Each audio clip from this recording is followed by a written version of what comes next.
Hi guys! For today's episode, isha-share ko sa inyo kung ano yung mga hindi nyo dapat ma-miss pag nagpunta kayo dito sa Hong Kong. Siyempre, wag na wag nyong palalampasin ng Disneyland. Mapabata, matanda, senior, preschool, lahat ng edad, punta kayo dito sa Disneyland. At pag nasa Disneyland na kayo, wag na wag nyong palalagpasin itong Lion King. Yeah, go baby!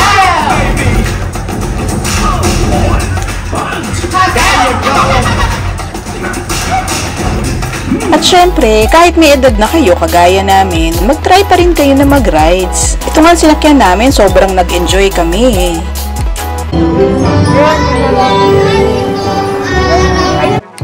At wag nyong imimiss itong Momentos Light Show.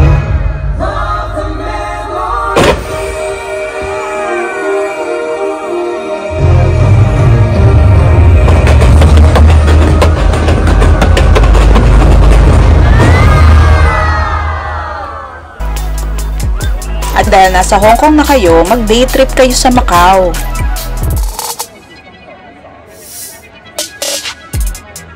Huwag niyong kalimutang pumunta sa Senado Square kasi maganda dun. Iba yung vibe dun, palibhasa kasi itong Macau, naging Portuguese colony kasi sila kaya magaganda yung mga buildings dun. At huwag niyo rin nga palang kalimutan na i-explore yung mga sulok-sulok, gilid-gilid dun sa may Senado Square, especially yung malapit sa Ruins of St. Paul. At syempre, pwede ba namang palagpasin natin yung mga hotels and casino sa Macau? Yun nga yung talagang puntahan doon. At saka, hello, libre naman yung shuttle papunta doon, diba? Wala man tayong gagastusin. Kagaya nito, ito, Londoner, at saka yung Parisian Macau. At meron din Venetian, meron din doon. O diba, meron ka pang Eiffel Tower ng Macau. San ka pa? Ang next naman na hindi mo dapat ma-miss ay ang pagsakay sa cable car. At kung nakakaluwag-luwag ka naman, ay di ang itry mo na yung crystal cabin, yung see-through, yung floor. Mas maganda doon, mas ma-appreciate mo siya. Pero kung okay lang din naman sa'yo, nakikita mo yung tanawin, kung bet mo yun, di okay lang, doon ka sa regular cabin. Pero kasi ito yung makikita mo pag nag-crystal cabin ka, di ba ang ganda? Pero actually, kung bet mo na i-hike yung trail na yan, pwede naman. Ayan o, nakikita nyo, may mga tao, nag-hiking sila dyan. Pero guys hindi 100% yung visibility. Minsan ganyan foggy. Pero okay lang yan, saglit lang naman yan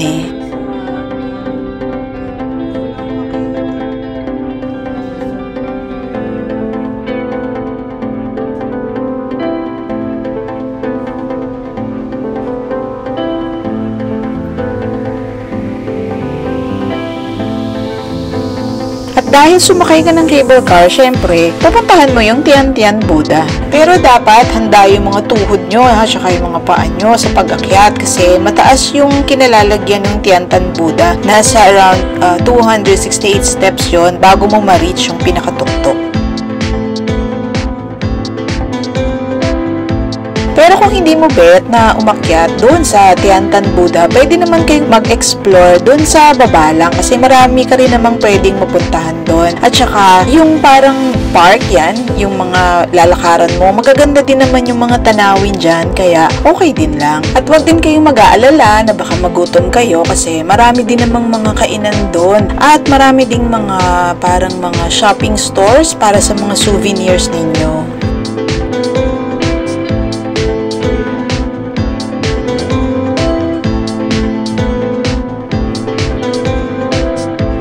Ang next na hindi nyo dapat ma-miss ay ang Peak Tram. Actually, yung pagsakay pa lang sa Peak Tram is an experience all in itself. Kasi yung mga views pa lang na makikita nyo habang nakasakay kayo sa Peak Tram, mag-e-enjoy na kayo doon.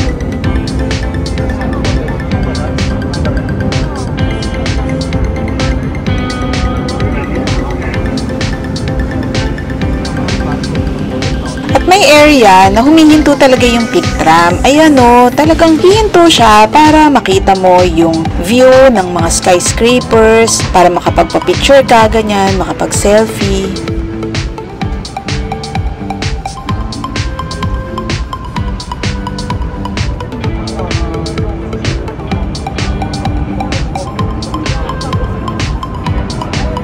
Dahil Once sumakay ka ng Peak Tram, syempre saan ka pa pupunta kundi sa Victoria Peak. Maganda sa Victoria Peak pag pupunta ka doon pag medyo maliwanag pa. Huwag kang pupunta nung eksaktong gabi na or kundi naman yung talagang umagang-umaga. Mas maganda ma-experience mo yung both na may araw at saka yung madilim na. Para kang nakapag 2-in-1 nun, diba? Actually, alam mo ako, na-amaze pa rin talaga ako sa skyline ng Hong Kong. Talagang, ang gaganda kasi ng mga buildings, lalo na paggabi. Tsaka, may mga design yung mga buildings kasi niya eh. Hindi lang tipong basta building lang siya, skyscraper. Hindi, magaganda talaga siya. At dahil nagpunta ka na rin sa Victoria Peak, daan ka na rin sa Peak Galleria. Ito yung mall na katabing-katabi lang ng Sky Terrace. At saka pwede kayong kumain doon, maraming restaurants doon. Tapos pwede ka rin mag-shopping doon, madaming mga shops doon, ganyan. At saka bukas din naman siya hanggang gabi. Ngayon naman, ang isang wag mong kakalimutan pag nasa Hong Kong ka ay yung pupunta ka sa Avenue of the Stars.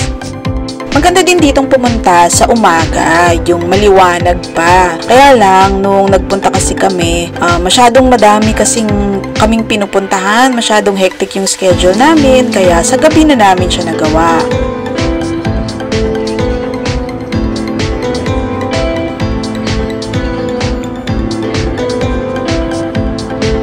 Laki naman ang kamay ni Jackie dyan. Sobrang lapit lang nung Avenue of the Stars dun sa bagong mall. Well, actually, hindi naman na talaga siya bago, pero bago siya sa akin, ha. So, meron kasing bagong mall dito, yung K11 Musina Mall, pero puro high-end yun. Pero meron din mga magagandang restaurants dun. Siyempre pa, Hong Kong is synonymous with shopping. So, pag pupunta kayo ng Hong Kong, hindi pwedeng hindi kayo magsha-shopping. Depende na lang sa budget nyo kung saan kayo magsha-shop. Pwede kayo dito sa mga mall, kagaya nito, outlet mall ito, sa Citygate Outlet. Pwede kayo dito mag-shopping para discounted, or kagaya ng pinakita ko kanina sa mga Changi-Changi or dun sa mga night market.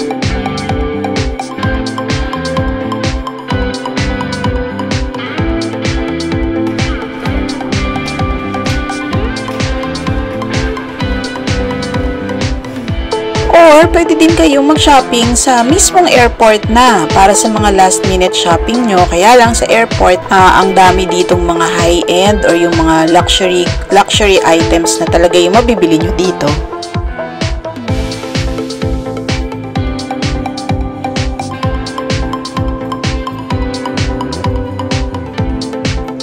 At syempre pag nasa Hong Kong kayo, hindi mawawala yung magfo-food trip kayo. Basta kung nasan man kayo nagsistay, kung saang area man kayo ng Hong Kong magstay, huwag niyong kalimutan na mag-explore around your neighborhood. Tapos doon makakakita kayo ng mga kainan or mga restaurants na talagang local lang, local vibes. And ay nako, I tell you, minsan sobrang sarap talaga ng mga hole in the wall na mga restaurants nila. Or kahit man lang doon sa parang street food, ganyan, ay ang sarap. Huwag niyo rin nga palang kalimutan yung mga bakeries nila na nandun sa mga street corners lang or even yung mga nasa train stations. At kung saan man kayo na masyal, i-explore nyo yung mall or yung area na yon, baka may makita kayo na magandang kainan. Ang hali pala, tatawid lang. At syempre, huwag niyong kalimutan din i-try yung mga fast food nila. Kahit syempre, sawa-sawa na tayo sa fast food dito, pwede pa rin naman nating i-try kung anong meron doon. And lastly, huwag niyong kakalimutan na mag-explore ng neighborhood nyo. Yung malapit sa hotel nyo or sa Airbnb na pinapagstayan nyo, i-explore nyo yon. Syempre, para ma-discover nyo kung ano ba yung fastest way para makarating dun sa station, or baka merong malapit palang bus stop na hindi nyo lang pala alam. Tapos makikita nyo rin dun yung mga kainan na malapit dun sa area nyo, ganyan. At saka syempre yung mga money changer and all, yung mga usual na kailangan nating malaman as travelers.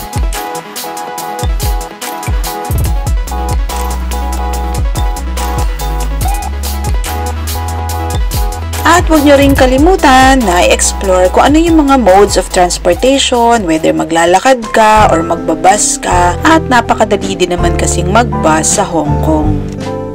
or magte-train kayo.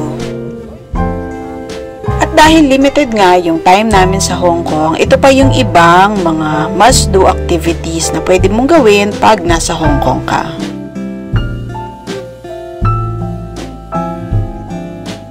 And that ends our episode. Sana nagustuhan mo to and see you in the next vlog.